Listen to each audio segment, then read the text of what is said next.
This weekend is huge for the Big 12 Conference. I'm going to take you through every major game and tell you why this league can go undefeated against college football's best. This is Locked On Big 12.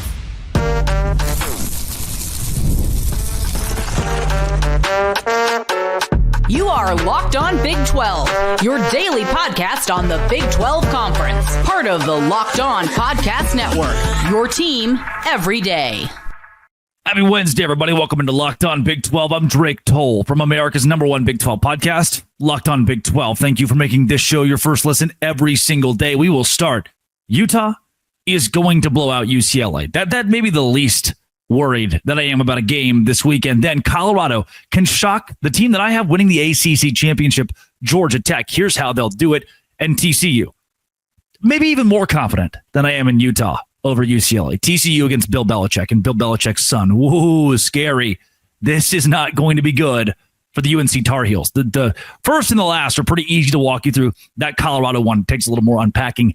And the Baylor-Auburn game will get a standalone episode on Friday that will release day of the game to ensure that you have a morning preview of how Baylor is going to beat the crap out of Auburn, because Auburn hasn't won 7 games since 2019, and you were probably barely born then. If you hit subscribe, I get to keep my job. TJ Pittenger of College Football Addiction is going to break all of these down with us here on Locked On Big 12. TJ, why delay?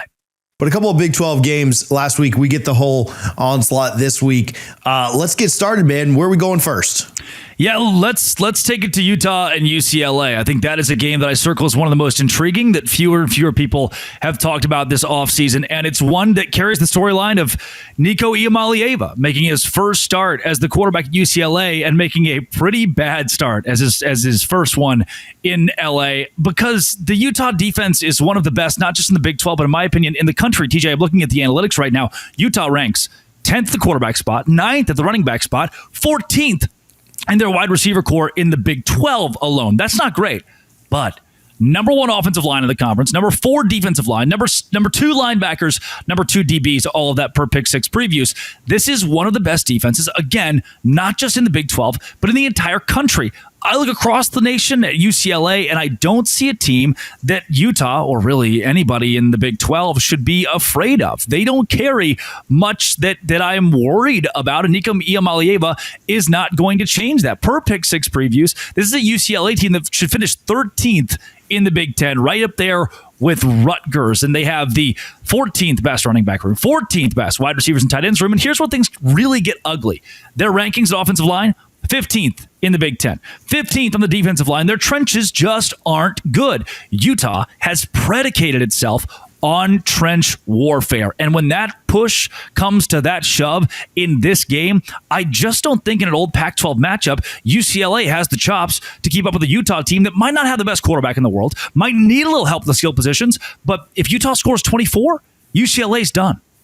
Let's talk about that side. That's what was going to be my next question. So good lead in there. It's like we've been doing this for a while. Talk to me about Utah's offense, the weapons, the quarterback, that side of things. As much has been made about Aguilar and Nico swapping places, and that's the big storyline everywhere where Tennessee and UCLA are involved. Yeah. Let's talk about the Utah side. Yeah, I think Devon Dampier could be one of the better quarterbacks in the Big 12 this year. Now, look, I'm not on him being a top 5 QB. I'm not really on him being a top 8 QB, but that's also because Avery Johnson to Rocco Beck to Sam Levitt to Sawyer Robertson to Josh Hoover to even Baron Morton sneaks his way in there. Noah Fafita is good at football, and I'm missing a few of those names as I go through the list of the Big 12 quarterbacks. That could be Jalen Daniels. It could be really solid this year, and I don't know if Dampier can make himself exactly that, but he's not going to be as bad as DeQuan Finn was for Baylor last year. I really, really do like this Utah team. I know that I've kind of ebbed and flowed on them. They're the same school that had the athletic director sit at the podium last year and say he wasn't happy one fateful night to be in the Big 12 due to officiating snafus that he believed to be snafus.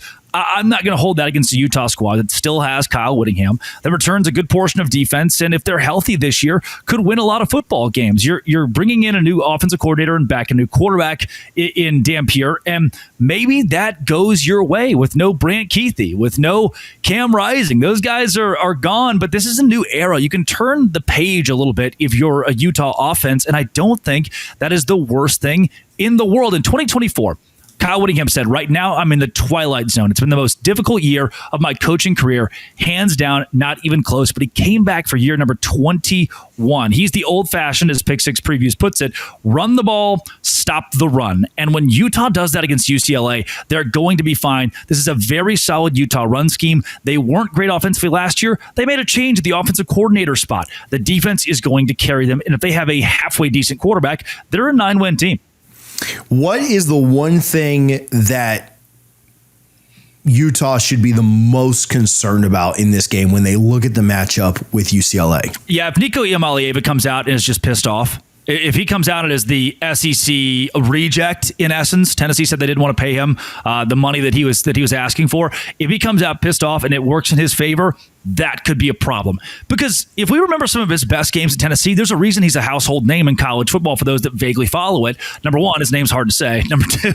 Number two, he had a couple of games that were game changing from him, where he was a legit starter for an SEC program that went to the college football playoff. If he walks in and is what KJ Jefferson was supposed to be at UCF, then he's got a chance to change any game by himself. I don't think that will be the case, but if it is, that's what I'm worried about from Utah. And TJ, you've also still got to question the number 102 scoring offense in the country from the Utes last season. Number 115 in yards per game in total offense, 330 yards per game. It's 115th in the country.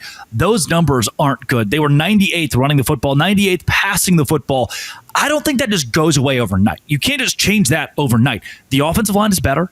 You're going to have a better offensive coordinator in Jason Beck. Your quarterback is going to be better. Those things bode well for you. I still have a lot of question marks for Utah's offense. If Devon Dampier goes out and throws 3 interceptions and Nico Iamaleava has 2 touchdowns and no picks, that's where things could sway the UCLA direction. What about conversely? You mentioned a little bit about what you like about Utah, but what is UCLA's key outside of Nico just going off, right? Which that's the case for any team if their quarterback goes off. What is UCLA's key to winning this thing? Yeah, I got really bad news for UCLA fans. There isn't one. There isn't one. Analytically, they're just bad at pretty much every category, and they don't look like they're going to have a very good season in the Big Ten this year. And you can say, oh, that's just the Big 12 homer saying that. No, the analytics stack up wholly against what the Bruins bring to the table this year. They didn't go to a bowl game last year. They had 5 wins. They went 5-7 overall in Big Ten play. And you thought that the numbers were bad for Utah. Well, UCLA averaged 18 points per game. That's 126 in the country. Their offense rushing 132nd in America. TJ, that's 87 yards per game. That's worse than terrible. That's worse than some of the worst teams in the country. Defensively, they were 129th on third down. They allowed the opposing team to get a first down on third down 50% of the time. Their passing defense, 108th in America. Those are things that are inarguable. I just told you hard facts, gave you hard numbers about why UCLA just isn't a very good football team. And they've been decent at talent acquisition. In 2025, they had the 20th best recruiting class in the country, 2024, 44th. They've got some young talent, but young talent's not going to get it done against Kyle Whittingham and Utah. If I'm worried about anything from UCLA, again, it's Nico Iamaleava showing up and being the catalyst to drive that team. Otherwise, there's just not a category where UCLA scares me really in the slightest. Yeah, Utah heavily favored in this game, a touchdown on the road. The over-under has continued to trend up, opened up at like 48, now up to like 52. Expecting a lot of points in this thing, but I don't know. Utah's defense under Whittingham, I don't know that I'm buying that fully. Give me a pick in this game. Yeah, I'm going to go with Utah here. I do think it stays remotely low scoring. Utah's going to win it 27-13. I like it. Drake, where can people follow you, find your work? At Locked On Big 12, wherever you find your podcast, and on YouTube. Today's show is brought to you by Monarch Money. Monarch Money is perfect for me. I'm 24 years old. I do stupid things and make silly decisions. When I do, my money goes away. Monarch Money helps me monitor all of that and keep me updated with 401k, properties, investments, stuff like that. Monarch Money is an all-in-one personal finance tool on your laptop or your phone, built for people with busy lives. You put off organizing finances, Monarch is perfect for you. You can go in and say, hey, I'm not saving as much as I thought I would. It helps you notice an inefficient investment allocation and discover forgotten 401ks from past jobs. Don't let financial opportunities slip through the cracks. Use code LOCKEDONCollege at monarchmoney.com in your browser for half off your first year. That is code LOCKEDONCollege for monarchmoney.com. FanDuel.com. 50% off your first year. Code Locked On College. Go to Monarch Money and do it today. Today's show also brought to you by FanDuel. FanDuel is exactly where I go to feed Monarch Money. You can go in right now at FanDuel and predict whatever you would like for the college football season when it comes to overs and unders on wins and losses for your favorite team. At Baylor at 7.5, you want over. BYU at 7.5, you want under. Or if you want over on both or under on both, that can all be done at FanDuel. That's with every team in the Big 12 that has not played yet. Kansas State, Iowa State, not quite there. But if you want the Kansas State over, there is a new adjusted win totals for them too, because FanDuel is just like that. Even NFL preseason predictions like winners of the division or the Super Bowl, all at FanDuel. Visit the FanDuel app today. Start planning your futures bets now, because Futures Day is this week and every week before the first week of the season. FanDuel, play your game with FanDuel. A Friday night classic, Colorado and Georgia Tech. Hey, how about this? Coach Prime being doubted again. Colorado, a slight dog at home. We got some news on a starter, though. What everybody assumed would be Caden Salter just announced. Is the wrong team favored in this game, Drake? Or what were your thoughts on Georgia Tech? I think that Colorado has the edge in this game, and part of that edge is through Deion Sanders. Colorado football is not as bad as everyone says they're going to be. They say that they're going to be bad this year, and part of that goes back to year one under Deion Sanders when the team struggled to win 3 games. They went 3-9 that season. That Stanford loss was kind of your big one that you thought, oh wow, this really is not a good Colorado team, and their coaching staff's going to struggle, and they didn't. Last year they were elite. They finished in the Big 12 in the 4 spot, and in a conference with a whole lot of parity, they were solid. And without the Heisman winner and without a quarterback that could be an NFL starter at some point this season, they will regress. You will take a dip. I do not foresee Colorado being a 9-win team this year, but even at 7 wins or 8 wins, they have the pieces. Caden Salter, we've seen him play really well, and they have the 5th best receiving and tight end core in the Big 12 at a conference that's loaded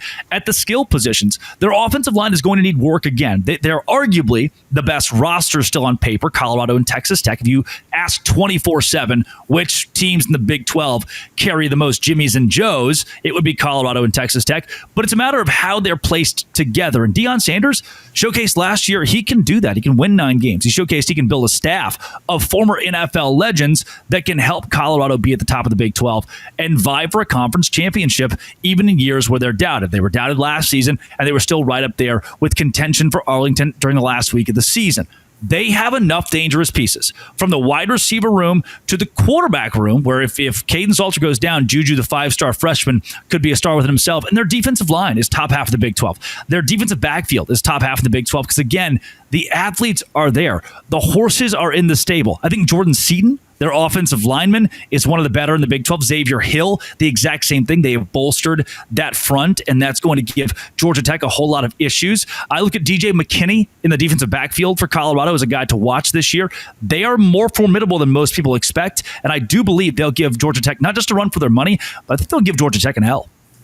What about the running ability of Haynes King? As somebody who got to see this live up and close and personal in Dublin last year, and I certainly don't want to compare Colorado's defense to how atrocious Florida State's was last year, but he did that against other teams. He did a really good job against Georgia. He did a really good job in that Miami game when he was out there.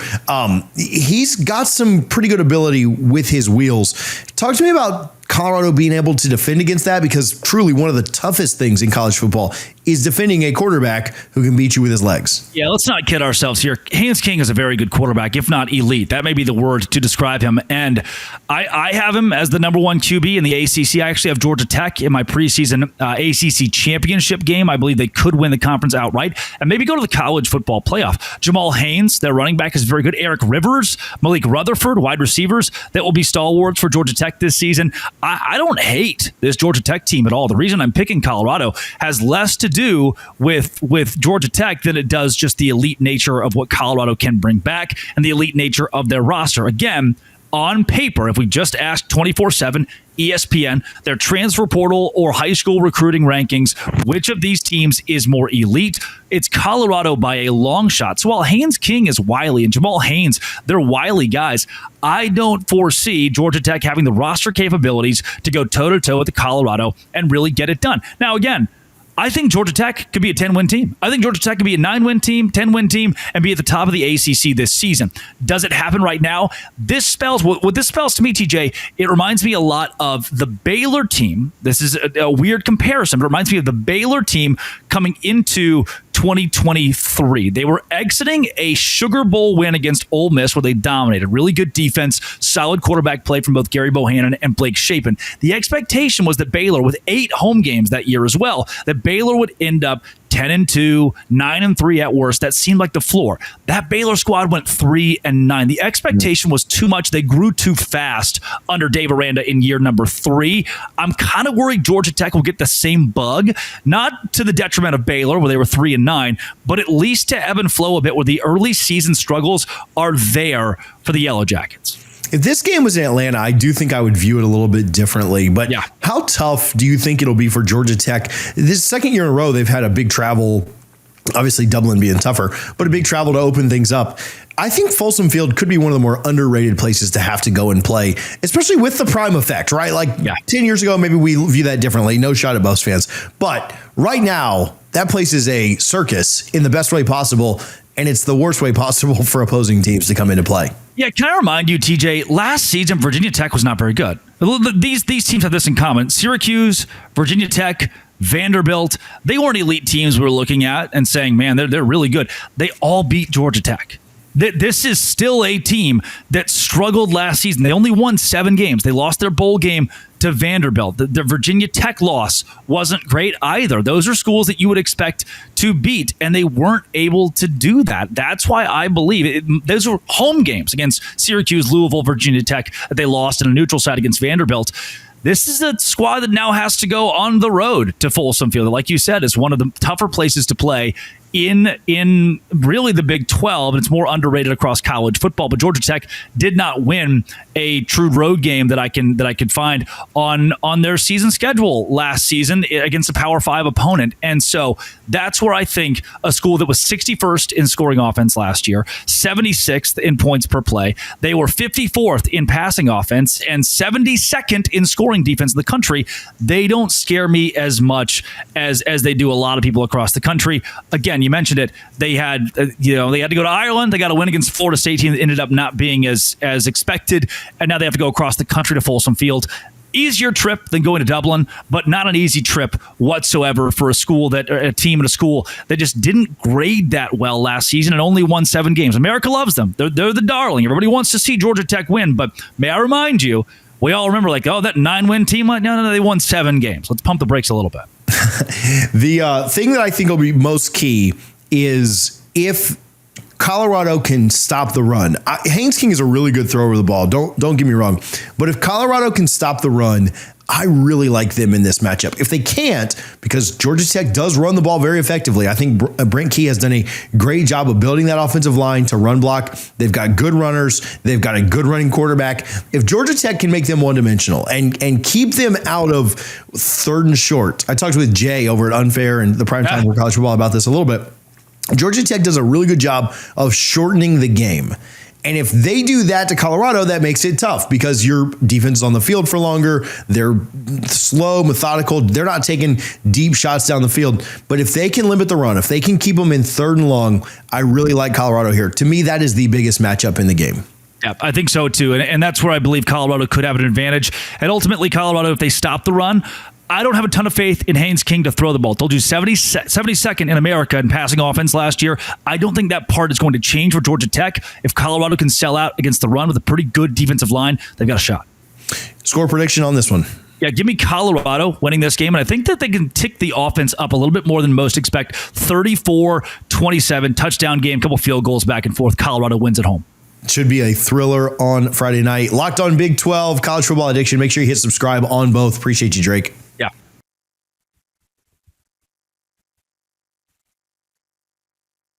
Today's show is brought to you by Supply House. Supply House is a perfect spot for me to go when the opening whistle blows on a new repair and you get your crew moving forward with Supply House. Order today. See parts on your doorstep tomorrow. Over 280,000 different parts with Supply House. It is so convenient for me, who is remodeling a house right now, to utilize Supply House to get stuff instantly. Real-time inventory, honest lead, keeps you from punting projects. Need parts faster? Supply House has next day delivery. Part finder tools, 3D schematics can save you hours on a job wherever detail matters. Trademaster perks, priority shipping, dedicated support makes the process smooth. Join the free Trademaster program today. Score serious perks like priority shipping, lower prices, and dedicated support lines. Visit supplyhouse.com to sign up for free and use promo code SHCollege5 for 5% off your first order. Supplyhouse.com, SHCollege5. Real people, real service. Supply House. But Drake C told TJ Pittenger with you to talk a Monday night football matchup before the NFL kicks on the week after with a former NFL coach, Bill Belichick. Just all the parallels here. TCU, UNC. This is our preview of next year's Dublin game, so excited for that. But game one for Belichick. All the focus on UNC. But TCU is playing in this game too. Let's talk about it, Drake. Yeah, this is a week one loss for UNC. It's not because Bill Belichick's a bad coach. It's not because you can put a picture of him and his girlfriend on the screen and show you the offseason distraction that it's been to have Belichick in the locker room and in the facility. It would be very hard. So it's the dichotomy of it. I don't hate UNC by any means. I don't hate Bill Belichick. I personally am someone who I like dynasties. I like greatness. I like Michael Jordan and Tom Brady. Call me crazy, but I think that dynasties are awesome. Seeing someone play at the highest level, coach at the highest level. Bill Belichick has done that. I'm not someone who is an adversary of him, but man, if I'm 23 and my coach's girlfriend is like my age, the distractions have loomed large over the course of this offseason. North Carolina had a stipulation where Belichick could, in essence, leave, or they could have fired him by June 1st. The reason that stipulation was in there because they knew this would be a distraction and could backfire. This is less about that, though that is a big piece, the distraction piece for Belichick and company and how his team's able to reset and focus on football. That is a piece in this. But the bigger piece is that North Carolina just doesn't have a good roster. I can't take a coach in Bill Belichick who struggled his last few years in the NFL without Tom Brady and without as good of a roster as he had through the early 2000s into like 2020.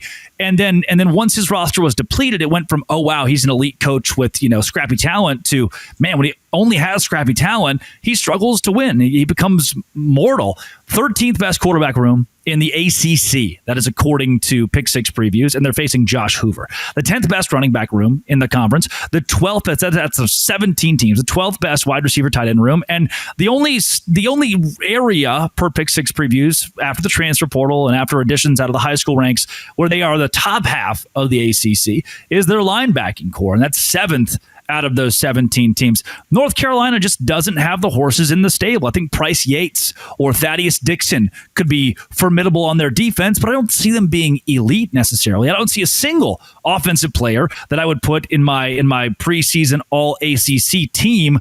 This is a school that will benefit by the weakness of the Atlantic Coast Conference and still probably win 7 or so games under Bill Belichick. TCU is not one of them. I love the standalone Monday night where the Big 12 can showcase itself against an ACC school that will likely flounder.